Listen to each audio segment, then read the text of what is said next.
പ്രിയപ്പെട്ട സുഹൃത്തുക്കളെ, ഒരു കെട്ട് പുസ്തകവും ഒരു കുന്നു പേപ്പറുകളുമായിട്ടാണ് ഞാൻ ഇന്ന് വന്നിട്ടുള്ളത്.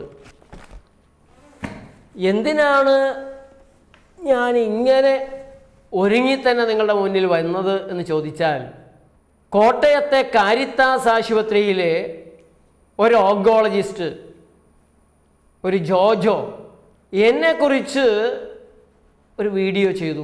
പാരാസെറ്റമോൾ ക്യാൻസർ ഉണ്ടാക്കുമോ, വടക്കഞ്ചേരിയുടെ കണ്ടെത്തൽ എന്ന് പറഞ്ഞിട്ടാണ് അദ്ദേഹം വീഡിയോ ചെയ്തിട്ടുള്ളത്. അതിലൂടെ അദ്ദേഹം പറഞ്ഞിട്ടുള്ള ചില കാര്യങ്ങൾക്ക് മറുപടി പറയാനാണ് ഞാൻ അവരുടെ തന്നെ മെഡിക്കൽ ടെക്സ്റ്റുകളും കുറേ പേപ്പറുകളുമായി നിങ്ങളുടെ മുമ്പിൽ എത്തിയത്. ഇതിലൂടെ മുഴുവനും വിശദമായി നിങ്ങളെ കൊണ്ടുപോകണമെന്നുണ്ട്. പക്ഷെ അതിനുള്ള സമയം നിങ്ങൾക്കുണ്ടാവില്ല എന്നെനിക്കറിയാം. കാര്യം അറിഞ്ഞാൽ മതിയല്ലോ, കാര്യങ്ങൾ പറയാം. ആദ്യമേ എനിക്ക് പറയാനുള്ളത്, ഞാൻ പറഞ്ഞ കാര്യങ്ങളെ അദ്ദേഹം നിഷേധിക്കുന്നു. പാരാസെറ്റമോൾ ക്യാൻസർ ഉണ്ടാക്കില്ല, അത് ഗൂഗിൾ വിദഗ്ധനായതുകൊണ്ട് വടക്കഞ്ചേരിക്ക് തോന്നുന്നതാണ്, ഏറ്റവും സേഫായ ഒരു ഗുളികയാണ് പാരാസെറ്റമോൾ. അദ്ദേഹം ഞാൻ പറഞ്ഞതിനെ ഖണ്ഡിക്കാൻ ശ്രമിക്കുന്നുണ്ട്, എന്നെ കളിയാക്കുന്നുണ്ട്, പരിഹസിക്കുന്നുണ്ട്. പക്ഷേ ഞാൻ അദ്ദേഹത്തെ കളിയാക്കാനോ പരിഹസിക്കാനോ ഉദ്ദേശിക്കുന്നില്ല. കാരണം വിമർശനം എനിക്ക് വളരെ ഇഷ്ടമാണ്. പ്രത്യേകിച്ച് ശാസ്ത്രീയമായ കാര്യങ്ങളിൽ വിമർശനം, വിശകലനം, ചർച്ച, തർക്കം ഇത് നിരന്തരമായി നടക്കേണ്ടതാണ്. ശാസ്ത്രം തന്നെ നിരന്തരമായ പരീക്ഷണങ്ങളുടെ, ഗവേഷണങ്ങളുടെ ഫലം തന്നെയാണ്. അതിനെ നിരുത്സാഹപ്പെടുത്തുന്നത് ശാസ്ത്രമല്ല. അപ്പം അതുകൊണ്ട് തന്നെ അദ്ദേഹം ഇനിയും ഞാൻ ഈ പറയുന്ന കാര്യങ്ങളിൽ അദ്ദേഹത്തിന് തോന്നുന്ന തെറ്റുകൾ പറയണം, ഞാനും പറയാം. ചർച്ച, ജനങ്ങൾ കാണട്ടെ, കേൾക്കട്ടെ, അവർ നിലപാടുകളിലെത്തട്ടെ, ശരികളിലേക്ക് മുന്നേറാൻ ജനങ്ങൾക്ക് സാധിക്കട്ടെ. അതുകൊണ്ട് ജോജോ വി ജോസഫിൻ്റെ ആ ശ്രമത്തെ ഞാൻ സർവാത്മന സ്വാഗതം ചെയ്യുകയാണ്. എൻ്റെ നേരെയുള്ള പരിഹാസവും അവഹേളനവും ഒക്കെ ഞാൻ അവഗണിക്കുകയാണ്. അതോടൊപ്പം തന്നെ മറ്റൊരു കാര്യം പറയട്ടെ, ഞാൻ പ്രകൃതി ചികിത്സ, പ്രകൃതി ജീവനം എല്ലാവരും പാലിക്കണം എന്നാഗ്രഹിക്കുകയും അത് പ്രചരിപ്പിക്കുകയും ചെയ്യുന്ന ഒരാളാണ് ഞാൻ. കഴിയുന്നത്ര പ്രകൃതി ജീവനം, പ്രകൃതി ചികിത്സ പാലിക്കാൻ പരിശ്രമിക്കുന്ന ഒരാളാണ്. പക്ഷേ ആരെങ്കിലും അതിലെ തെറ്റ് ചൂണ്ടിക്കാണിച്ചാൽ അത് തിരുത്താൻ ഞാൻ തയ്യാറാണ്. പ്രകൃതി ജീവനത്തെയോ ആയുർവേദത്തെയോ ഹോമിയോയോ സിദ്ധയെയോ യുനാനിയെയോ അലോപ്പതിയെയോ സംരക്ഷിക്കാനോ ഇല്ലാത്ത കുറ്റങ്ങൾ പറഞ്ഞ് തളർത്താനോ ഞാൻ ആഗ്രഹിക്കുന്നില്ല. എനിക്ക് പ്രതിബദ്ധത സത്യത്തോട് മാത്രമാണ്. കൂടുതൽ ശരികളിലേക്ക്, ജീവിതത്തെ കൂടുതൽ ലളിതമാക്കാനും സുന്ദരമാക്കാനും ആരോഗ്യകരമാക്കാനുമുള്ള ഏത് രീതിക്കും ഞാൻ എതിരല്ല, അതിനനുകൂലവുമാണ്. അലോപ്പതിയെ തന്നെ ഞാൻ ഏറ്റവും കൂടുതൽ വിമർശിക്കേണ്ടതായി വരുന്നത് അലോപ്പതിയെയാണ്. പക്ഷേ ഞാൻ എൻ്റെ എത്രയോ രോഗികളെ അലോപ്പതിയിലേക്ക് പറഞ്ഞയക്കുന്നു. വളരെ കൂടിപ്പോയ പ്രമേഹത്തിൻ്റെ ഗതികേടിൽ ഇൻസുലിൻ ഉപയോഗിക്കാൻ, വളരെ മോശമായ ഹൃദയത്തിൻ്റെ കാര്യത്തിൽ ഹൃദ്രോഗ വിദഗ്ധന്മാരുടെ അടുത്ത്, വളരെ വലുതായ ഹെർണിയയാണെങ്കിൽ ഓപ്പറേഷൻ ഇല്ലാതെ അത് മാറ്റുക പ്രയാസമാണ്, അങ്ങോട്ട് വിടും. പ്രമേഹ പഴുപ്പുകൾ ഒരുവിധമെല്ലാം പ്രകൃതിയിൽ തന്നെ നമുക്ക് ചെയ്യാൻ സാധിക്കും. പക്ഷേ ഉള്ളിൽ നിന്ന് പൊട്ടിപ്പോവാതെ ഉള്ളിൽ തങ്ങി നിൽക്കുന്ന വ്രണങ്ങളാണെങ്കിൽ ഒരു സർജൻ്റെ സഹായം അവിടെ രോഗിക്ക് ആശ്വാസമാണെങ്കിൽ എന്തിനത് നിഷേധിക്കണം? അങ്ങനെ പല മേഖലകളിലും അലോപ്പതിയും നമ്മെ സഹായിക്കുന്നതാണ്. ആ സാധ്യതകൾ, മനുഷ്യവംശത്തിൻ്റെ പുരോഗമനം, മനുഷ്യവംശത്തിൻ്റെ വികസനം, അതെല്ലാം സ്വീകരിക്കാൻ കഴിയുന്നവ സ്വീകരിക്കണം എന്നതാണ് എൻ്റെ നിലപാട്. പക്ഷേ അപകടരഹിതമായതൊന്നുള്ളപ്പോൾ അപകടം വരുത്തുന്നത് ചെയ്യാതിരിക്കുക എന്നുള്ളത് വിവേകമാണ്. ആ വിവേകമാണ് എനിക്ക് പ്രകൃതി ജീവനം. വിഷയത്തിലേക്ക് കടക്കുന്നതിന് മുമ്പ് എനിക്ക് ഈ ജോജോ ജോസഫിനോട് ഒന്ന് രണ്ട് കാര്യങ്ങൾ കൂടെ പറയാനുണ്ട്. ഒന്ന്, cancer healer doctor Jojo V Joseph എന്നാണ് താങ്കളുടെ വിശേഷണം കാണുന്നത്. അത് ദയവായി തിരുത്തണം. താങ്കൾ ഒരു ക്യാൻസർ ഹീലർ അല്ല. ലോകത്ത് ഒരലോപ്പതി ഡോക്ടറും അങ്ങനെ അവകാശപ്പെടാൻ ധൈര്യം കാണിക്കുമെന്ന് ഞാൻ കരുതുന്നില്ല. താങ്കൾ ഒരു അപാര ധൈര്യമാണ് കാണിച്ചിട്ടുള്ളത്. എങ്ങനെയാണ് താങ്കൾക്ക് ക്യാൻസർ ഹീൽ ചെയ്യാൻ സാധിക്കുക? അത് ഓരോരോ ശരീരവും സ്വയം ചെയ്യേണ്ട കാര്യമല്ലേ? കോശങ്ങളിൽ നടക്കുന്ന ജനന മരണ പ്രക്രിയകൾ അപ്പോപ്റ്റോസിസുമായും മ്യൂട്ടേഷനുമായും എല്ലാം ബന്ധപ്പെട്ട് അടിസ്ഥാനപരമായ ഒരു രോഗിയിൽ നടക്കേണ്ട ഒരു രോഗിയുടെ ശരീരത്തിനുള്ളിലുള്ള സ്വയംഭരണത്തിൻ്റെ ഭാഗമാണ്. താങ്കൾക്ക് ചിലപ്പോൾ ക്യാൻസർ കാരണമുണ്ടായ ഒരു മുഴയെ മുറിച്ചു കളയാൻ പറ്റിയേക്കാം. അവിടെ റേഡിയേഷൻ ഉപയോഗിച്ച് കരിക്കുന്ന പകുതി കൊലപാതകം നടത്താൻ സാധിച്ചേക്കാം. കീമോ മരുന്നുകൊണ്ട് വിഷം കലക്കി കുളത്തിലെ മീനം പിടിക്കാൻ തോട്ടയിടുന്നത് പോലെ വിഷം കലക്കാൻ സാധിച്ചേക്കാം. ഇതൊന്നും ക്യാൻസർ ഹീലിംഗ് അല്ല.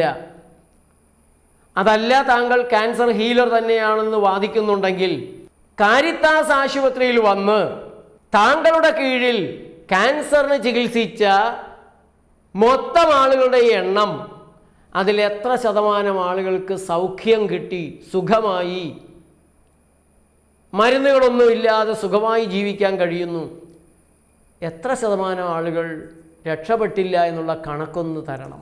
അതൊന്ന് പുറത്തുവിടണം. എത്ര രോഗികൾ, താങ്കളുടെ എത്ര രോഗികൾ 1 കൊല്ലം വരെ ജീവിച്ചു, 2 കൊല്ലത്തിനപ്പുറത്തേക്ക്, 5 കൊല്ലത്തിന് അപ്പുറത്തേക്ക് എത്ര പേർ ജീവിച്ചു എന്ന കണക്ക് തരണം. താങ്കളുടെ ക്യാൻസർ ചികിത്സ ക്യാൻസർ രോഗികൾക്ക് ക്യാൻസറിനേക്കാൾ ഭീകരതയാണോ നൽകിയത്? അവരുടെ വീടും പറമ്പും കൂടെ താങ്കൾ വാങ്ങിച്ചെടുത്തോ ഇല്ലയോ എന്നുള്ളത് കൂടെ ഞങ്ങൾക്കറിയണം. അങ്ങനെ അറിഞ്ഞു കഴിഞ്ഞാൽ താങ്കൾ ക്യാൻസർ ഹീലർ എന്ന് പറയുന്നതിനെ ന്യായീകരിക്കാൻ സാധിക്കും. അത് സാധിക്കുമെന്ന് എനിക്ക് തോന്നുന്നില്ല. കാരണം താങ്കളുടെ ക്യാൻസർ രോഗ ചികിത്സയിൽപ്പെട്ടിട്ടുള്ള ചിലരൊക്കെ എൻ്റെ അടുത്ത് വന്നിട്ടുണ്ട്. തീർച്ചയായും എൻ്റെ അടുത്ത് വന്നവരിൽ ചിലർ അങ്ങോട്ടും വന്നിട്ടുണ്ടാകും. നമുക്ക് രണ്ടുപേർക്കും അറിയാമല്ലോ, ക്യാൻസർ ചികിത്സിച്ച് മാറ്റാൻ ആർക്കും സാധിക്കില്ല. അത് ആ രോഗിയുടെ പ്രാണശക്തിയുമായി, ആ രോഗിയുടെ ഉള്ളിൽ നടക്കുന്ന ജീവൻ്റെ പ്രവർത്തനവുമായി ബന്ധപ്പെട്ട ഒരു കാര്യമാണ്. എന്തിനാണ് നമ്മളത് നമ്മുടെ തലയിലേക്ക് ഏറ്റെടുക്കുന്നത്? നമ്മുടെ ക്രെഡിറ്റ് അല്ലല്ലോ. ക്യാൻസറിനെതിരെ ശരിയായൊരു ചികിത്സ വികസിപ്പിച്ചെടുത്താൽ അന്ന് നൊബേൽ സമ്മാനം കിട്ടില്ലേ?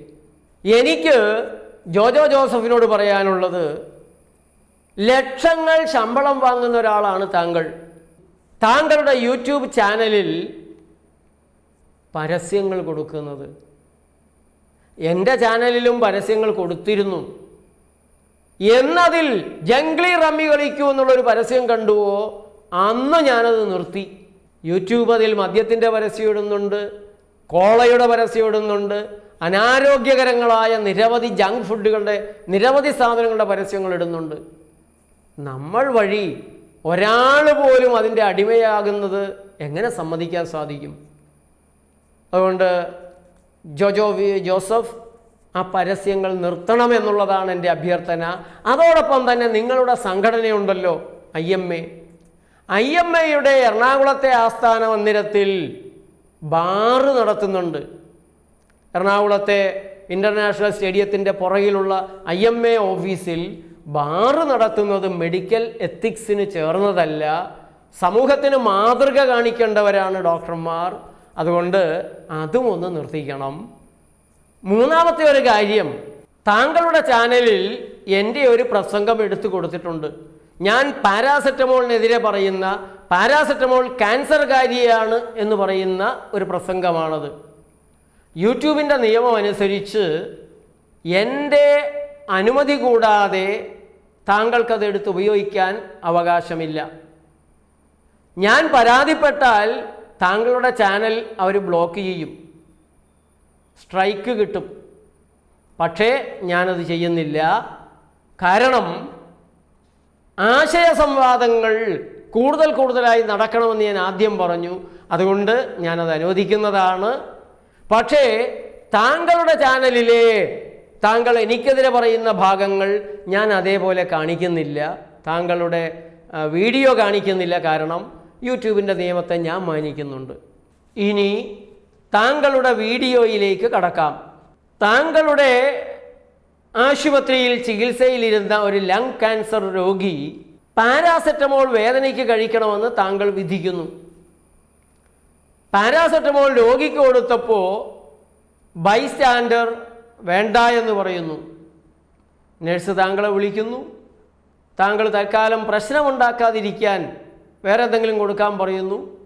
പിറ്റേ ദിവസം താങ്കൾ ചെല്ലുമ്പോൾ ആ ബൈസ്റ്റാൻഡർ താങ്കളോട് ചോദിക്കുന്നു, എൻ്റെ രോഗിക്ക് ക്യാൻസറാണ്, ആ ക്യാൻസർ രോഗിക്ക് ക്യാൻസർ ഉണ്ടാക്കുന്ന ഗുളിക തന്നെയാണല്ലോ താങ്കൾ കൊടുക്കുന്നത്, അതെങ്ങനെയാണ് നിങ്ങൾക്കറിയാവുന്നതെന്ന് ചോദിക്കുമ്പോൾ അദ്ദേഹം നിങ്ങൾക്ക് വീഡിയോ കാണിച്ചു തരുന്നു. അതെൻ്റെ വീഡിയോയാണ്.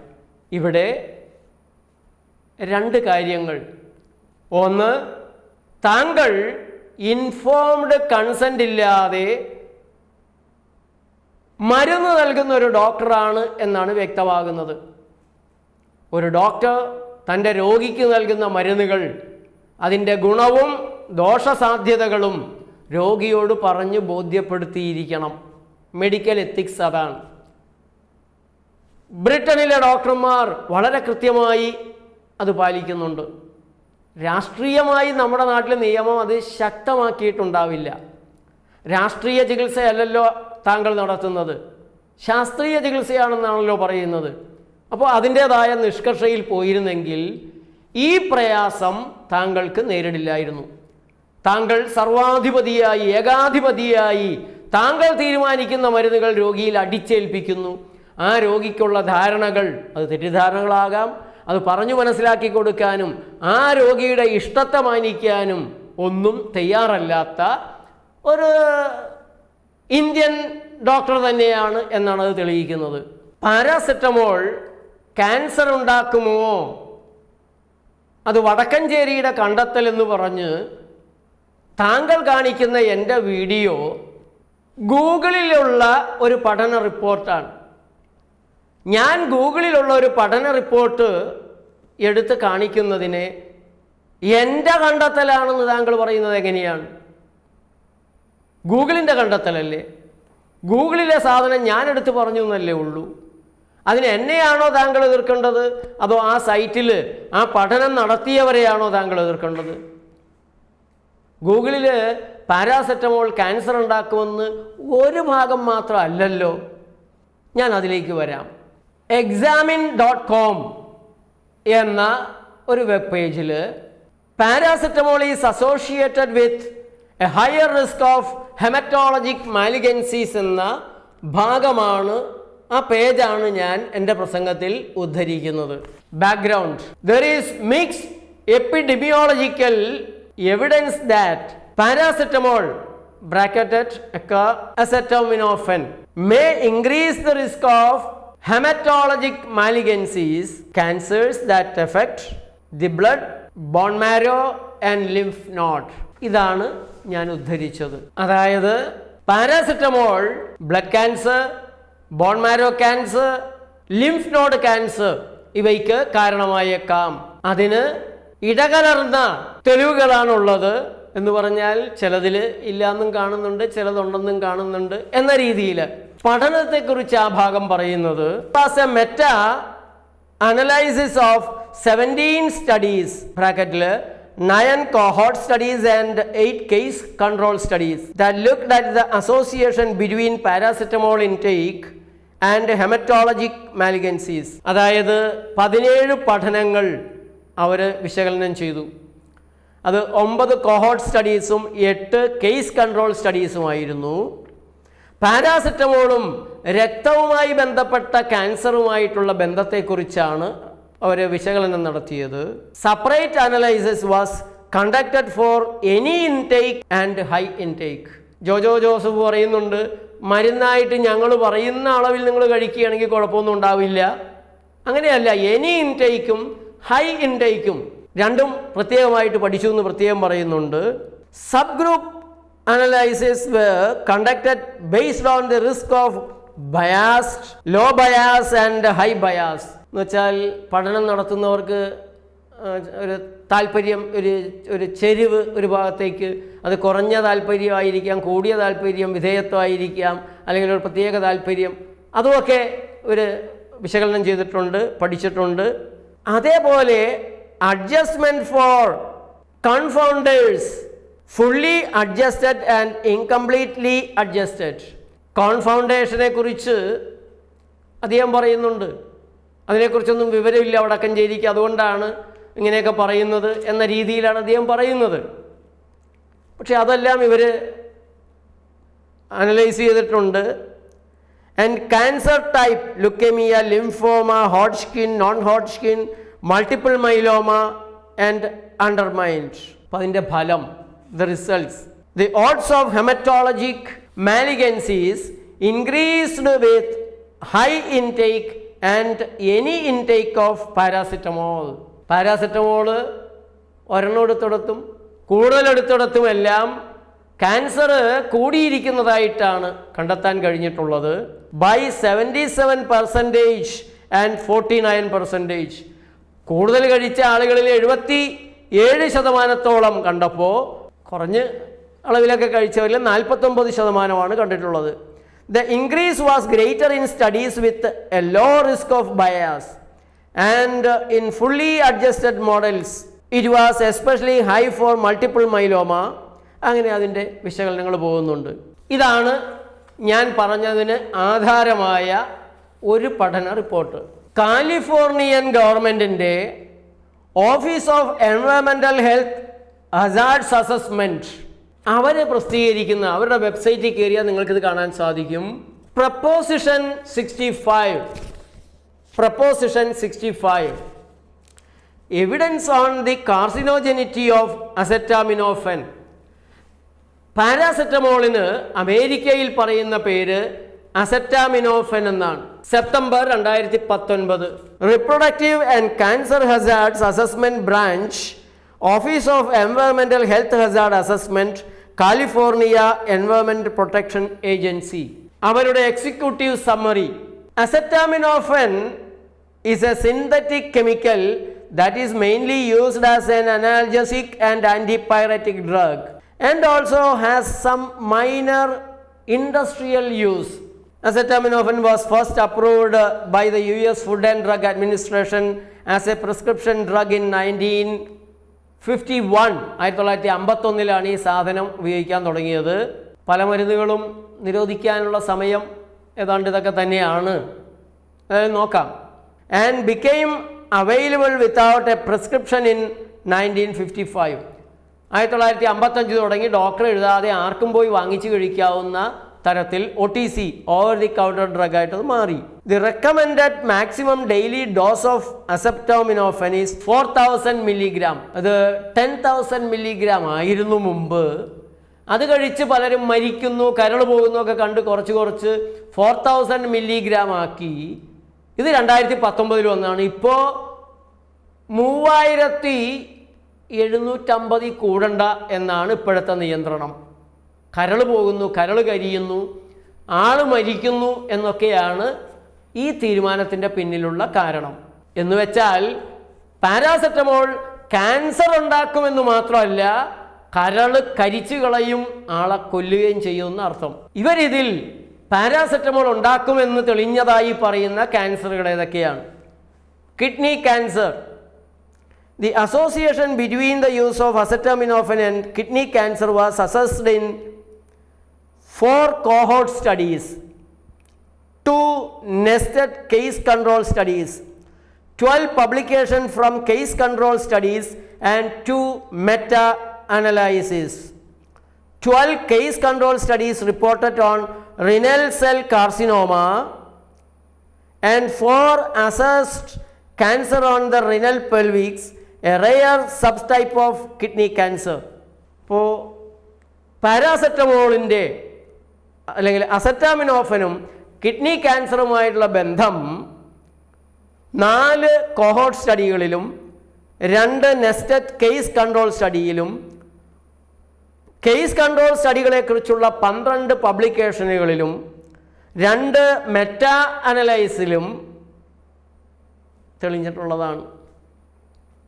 12 case control studies reported on 12 case control study, അത് റിനൽ സെൽ കാർസിനോമ, കിഡ്നിയിൽ തന്നെ ഉണ്ടാകുന്ന ക്യാൻസർ, 4 റീനൽ പെൽവിക്സിൽ ഉണ്ടാകുന്ന cancer, 1 rare sub type of kidney cancer, ഇങ്ങനെയുള്ള ക്യാൻസറുകളാണ് തെളിഞ്ഞിട്ടുള്ളത്.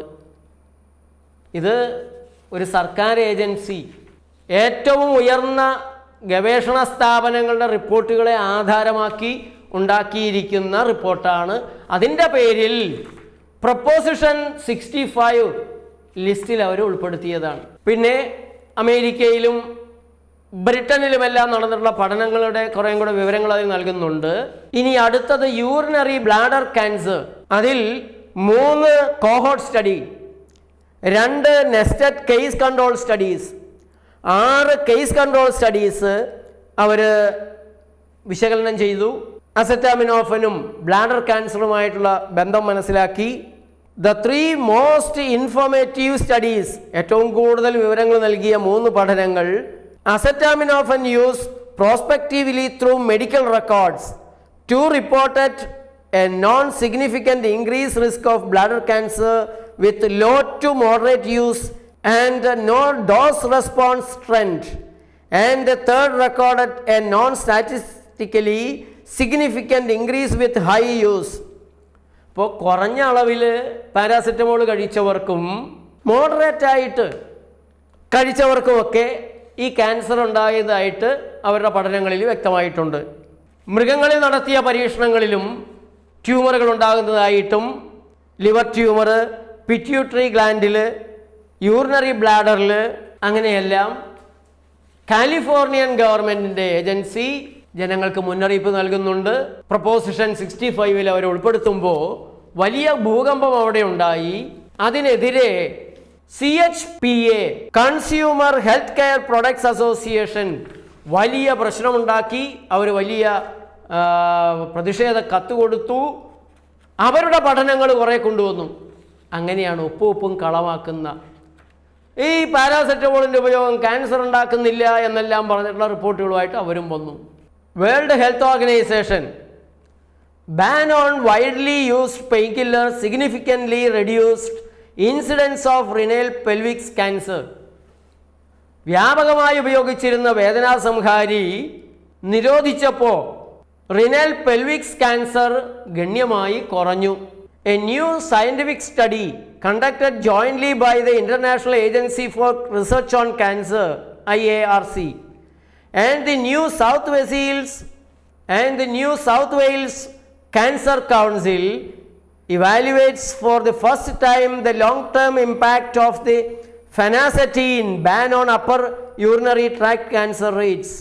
ആദ്യമായിട്ടാണ് നീണ്ടു നിൽക്കുന്ന ഒരു പഠനം ഫെനാസെറ്റിൻ എന്ന് പറഞ്ഞ സാധനത്തെക്കുറിച്ച് നടത്തിയത്.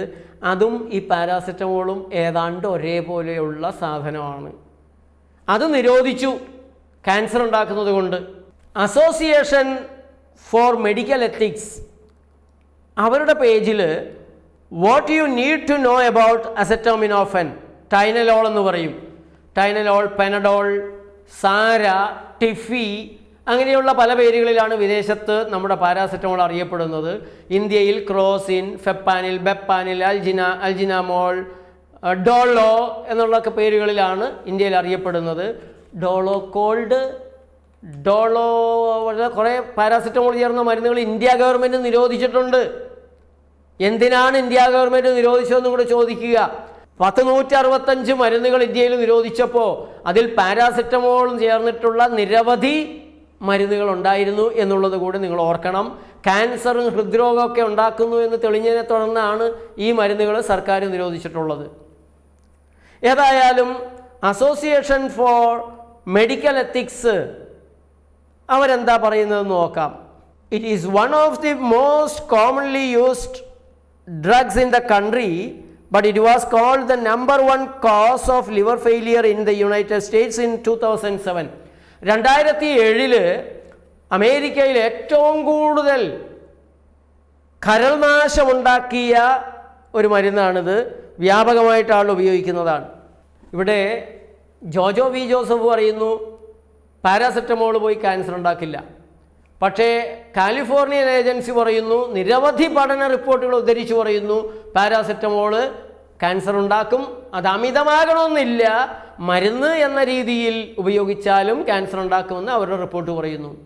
ഇവിടെ അസോസിയേഷൻ ഫോർ മെഡിക്കൽ എത്തിക്സ് പറയുന്നത് കരൾ നശിപ്പിക്കുന്നതിൽ 2007 ഏറ്റവും പ്രധാനപ്പെട്ട കൊലയാളിയാണ്.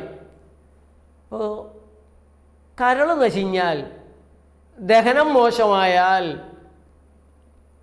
ആ ശരീരത്തിൽ എല്ലാ രോഗങ്ങൾക്കുമുള്ള ഗ്രൗണ്ടായി, അതിൽ ക്യാൻസറും ഉണ്ടാകും.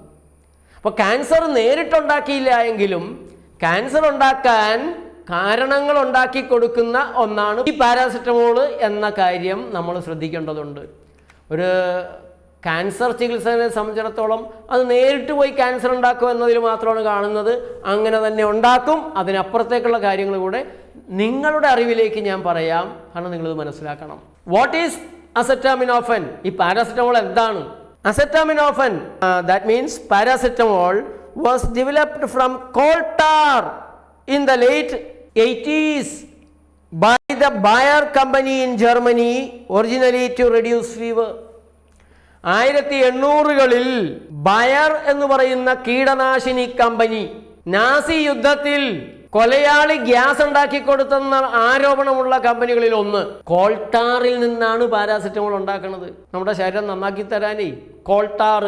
In 2002 American food and drug administration അവർ ഒഫീഷ്യൽ റെക്കോർഡുകൾ ഹാജരാക്കി.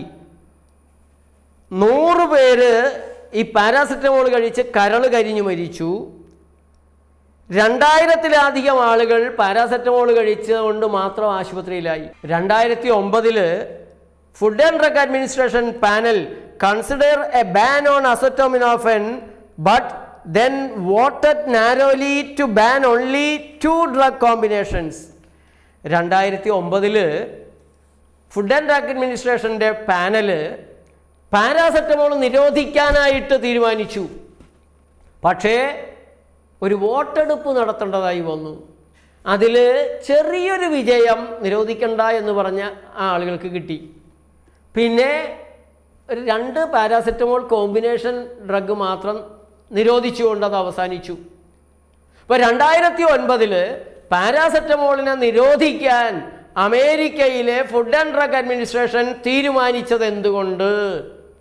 വോട്ടിനിട്ടാണ് മാറ്റിയത്. ഇനി കാലിഫോർണിയയിലെ ഡ്രഗ് ഏജൻസി പാരാസെറ്റമോൾ അത് ക്യാൻസർ ഉണ്ടാക്കുന്നതിൻ്റെ കൂട്ടത്തിൽപ്പെടുത്താൻ നോക്കിയപ്പോൾ ഇതേ ഫുഡ് ആൻഡ് ഡ്രഗ് അഡ്മിനിസ്ട്രേഷൻ ഉടക്കിയത് എന്തിന്? ഇതൊക്കെ മരുന്ന് കമ്പനികളുടെ ഗെയിം കളികളാണ്. ആ മേഖലയുമായി ബന്ധപ്പെട്ടവർക്കെല്ലാം ഇതറിയാം, പക്ഷെ അവർ പറയത്തില്ല. അവർക്ക് കമ്മിറ്റ്മെൻറ്റ്, അവരുടെ കടപ്പാട് നിങ്ങൾ ജനങ്ങളോടല്ല, അവർക്ക് അവരുടെ കീശയോടാണ് കടപ്പാട്. Panel recommended the FDA reduce the amount of acetaminophen in combination medicines. Panel paracetamol ചേർന്ന കോമ്പിനേഷൻ ഡ്രഗുകളിലെല്ലാം അതിൻ്റെ അളവ് കുറയ്ക്കാൻ ആവശ്യപ്പെട്ടു. FDA issued a warning on drugs containing combinations of acetaminophen and opioids and asked drug makers to lower the amount of acetaminophen in their drugs to no more than 325 mg per dose by 2014. 2014 food and drug administration മരുന്ന് കമ്പനികളോട് paracetamol 325 milli കൂടുതൽ ഉണ്ടാകാൻ പാടില്ല മരുന്നുകളിൽ നിന്ന് ആവശ്യപ്പെട്ടു. അത് കരളിന് ആപത്താണ് എന്നുള്ളത് കൊണ്ടാണ് ചെയ്തത്. ഇവിടെ ഡോളോ 650 ക്രോസിൻ 1000 കഴിച്ച് കരളും കിഡ്നിയും പോയി വരുന്ന നിരവധി ആളുകളെ ഞാൻ കണ്ടുകൊണ്ടിരിക്കുകയാണ്. ജോജോമാർ നിങ്ങൾക്ക് നേര് പറഞ്ഞു തരില്ല. അവരവരുടെ മരുന്നുകളെ, അവരുടെ വരുമാനത്തെ സംരക്ഷിക്കാൻ വേണ്ടിയേ ശ്രമിക്കൂ. ഞാൻ ഒരിടത്ത് വായിച്ചിട്ടുണ്ട്, തനിക്ക് ശമ്പളം കിട്ടുന്നിടത്തോളം ഒരു പുരുഷൻ അതിനു വേണ്ടി വാദിച്ചുകൊണ്ടിരിക്കും. അതാണ് ഇവിടെ നടക്കുന്നത്. Exceeding the maximum recommended daily dose 4 grams in a 24 hours period by an adult and lower doses for children by weight can result in injury to the liver up to and including liver failure and death. Up to and including liver failure and death. 4 ഗ്രാമിൽ കൂടുതൽ 24 മണിക്കൂറിനുള്ളിൽ 4 ഗ്രാമിൽ കൂടുകയോ, അത് മുതിർന്നവർക്ക്. കുട്ടികൾക്കാണെങ്കിൽ അവരുടെ തൂക്കം അനുസരിച്ചൊരു wait ഒരു dose പറയും. അതിൽ കൂടിക്കഴിഞ്ഞാൽ കരളിന് കേട് തുടങ്ങും. അത് കരൾ പൂർണ്ണമായും നശിക്കുന്നതും മരണവും ആകാമെന്നാണ് പറയുന്നത്. Many case of acetaminophen overdose are accidental as people don't realize they have taken too much. ഇതിൽ നല്ലൊരു ശതമാനവും സംഭവിക്കുന്നത് അറിയാതെയാണ്, ആക്സിഡൻ്റലായിട്ടാണ്, അപകടമായിട്ടാണ്. ആളുകൾക്ക് അറിഞ്ഞുകൂടെ അവരെടുക്കുന്നത് കൂടുതലായാൽ ഇങ്ങനെയുള്ള കുഴപ്പമുണ്ടെന്ന് നമ്മുടെ നാട്ടിൽ ഒട്ടും അറിഞ്ഞുകൂടെ. ഇത് അമേരിക്കയിലെയും ബ്രിട്ടനിലെയും കഥയാണ്. അപ്പോൾ പിന്നെ നമ്മുടെ നാട്ടിലെ കഥ പറയണോ? പിന്നെ കരൾ പോയി കഴിഞ്ഞാൽ 40 ലക്ഷം 1 കോടി വരെ കിട്ടും. ചികിത്സകർക്ക് അതും ഉത്സവമാണ്. International agency for research on cancer working group on the evaluation of carcinogenic risks of humans, some chemicals that cause tumors of the kidney or urinary bladder in rodents and some other substances. Lyon International Agency for Research on Cancer 1999 IARC monographs of the evaluation of carcinogenic risk to humans. അവർ പാരാസിറ്റമോളിനെ കുറിച്ച് പറഞ്ഞിരിക്കുന്ന ഒരു ഭാഗം NCBI book ഷെൽഫിൽ നിന്നുള്ളതാണ്. പക്ഷേ ഇങ്ങനെയുള്ള പഠനങ്ങൾ നടക്കുമ്പോഴും ആ പഠനങ്ങളിൽ അങ്ങനെ ഒരു അപാകത ഉണ്ടായിരുന്നു, ഇങ്ങനെ ഒരു അപാകത ഉണ്ടായിരുന്നു, കോൺഫൗണ്ടിങ് ഫാക്ടേഴ്സ് ഉണ്ടായിരുന്നു, ബിയാസ് ഉണ്ടായിരുന്നു എന്നെല്ലാം പറഞ്ഞ് ഒരു പുകമറ സൃഷ്ടിച്ച് ഈ പഠനങ്ങളെ പലതും തള്ളിമാറ്റി അങ്ങനെയൊക്കെയാണ് നമ്മുടെ പാരാസിറ്റമോൾ മുന്നോട്ട് പോയിക്കൊണ്ടിരിക്കുന്നത്. അതിൽ ജോജോ വി ജോസഫ് പറയുന്നത് ശരിയാണ്. അങ്ങനെയൊക്കെയുള്ള പഠനങ്ങൾ വരുമ്പോൾ എന്താ ചെയ്യുക? ഒരു പഠനത്തിൽ കണ്ടുപിടിച്ചു പാരാസിറ്റമോൾ ക്യാൻസർ ഉണ്ടാക്കുമെന്ന്, മറ്റു കുറേ പഠനങ്ങൾ പറയുന്നത് അങ്ങനെ അല്ല എന്നാണ്. ആ പഠനത്തിൽ അവർ വേറെ മരുന്ന് ഉപയോഗിച്ചിട്ടുണ്ടാവില്ലേ? അപ്പോൾ അങ്ങനെയെല്ലാം ഒരു ദുരൂഹതയുണ്ടാക്കി കുറച്ചു കാലം കൂടെ പാരാസിറ്റമോൾ മുന്നോട്ട് പോകും. കുറച്ച് കഴിയുമ്പോൾ മുന്നോട്ട് പോകാൻ പറ്റാതെയാകും. അല്ലായെങ്കിൽ പുതിയൊരു മരുന്ന് അവർ കണ്ടുപിടിക്കും. അപ്പോൾ ഇത് കുഴപ്പമാണെന്ന് എല്ലാവരും കൂടെ പറഞ്ഞ് കുറേയും കൂടെ വില കൂടിയ പുതിയ മരുന്ന് പനിക്ക് വേണ്ടി ഉപയോഗിക്കപ്പെടും. ഇതാണ് നടക്കാൻ പോകുന്നത്. ഇനി നാഷണൽ ഇൻസ്റ്റിറ്റ്യൂട്ട് ഓഫ് ഹെൽത്ത് അമേരിക്കയിലെ ഏറ്റവും പ്രധാനപ്പെട്ട സ്ഥാപനമാണ്. അവരുടെ ലൈബ്രറി ഓഫ് മെഡിസിൻ്റെ പേജാണ് പബ്മെഡ്. അതിൽ cancer risk in persons receiving prescriptions for paracetamol a Danish cohort study. അപ്പോൾ പാരാസിറ്റമോൾ കിട്ടുന്ന ആളുകളിൽ ക്യാൻസർ ഉണ്ടാകുന്നതിനെക്കുറിച്ച് ഡാനിഷ് കോഹോർട്ട് സ്റ്റഡിയാണ്. The use of paracetamol has been associated with increased risk of urinary tract cancers and decreased risk for ovarian cancer, although results have been inconsistent. അപ്പോൾ അവരുടെ പഠനത്തിൽ urinary tract cancer കൂട്ടുന്നതായിട്ടും അതേസമയം ovarian cancer കുറയ്ക്കുന്നതായിട്ടാണ് കണ്ടെത്തിയിട്ടുള്ളത്. എന്നാലും ഈ പഠനങ്ങൾ വേണ്ടത്ര സ്ഥിരമല്ല എന്നും പറയുന്നുണ്ട്.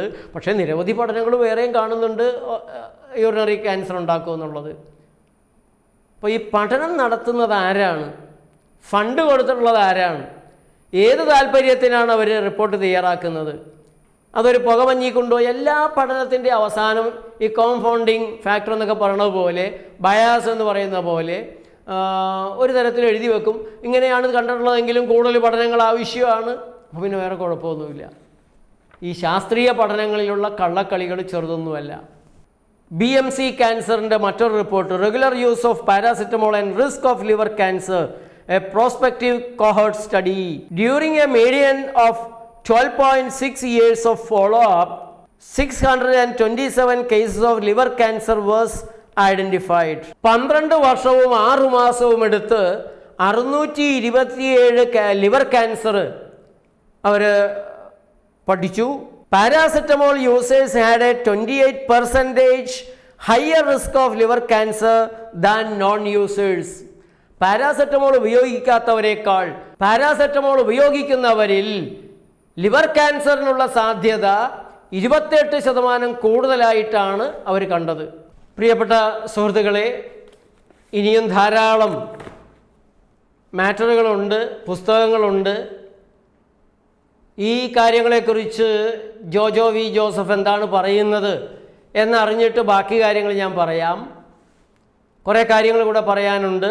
ഈ ദിവസങ്ങളിൽ അദ്ദേഹത്തിൻ്റെ വീഡിയോയിൽ പറഞ്ഞിട്ടുള്ള മറ്റു ചില കാര്യങ്ങളൊക്കെ ഉണ്ട്.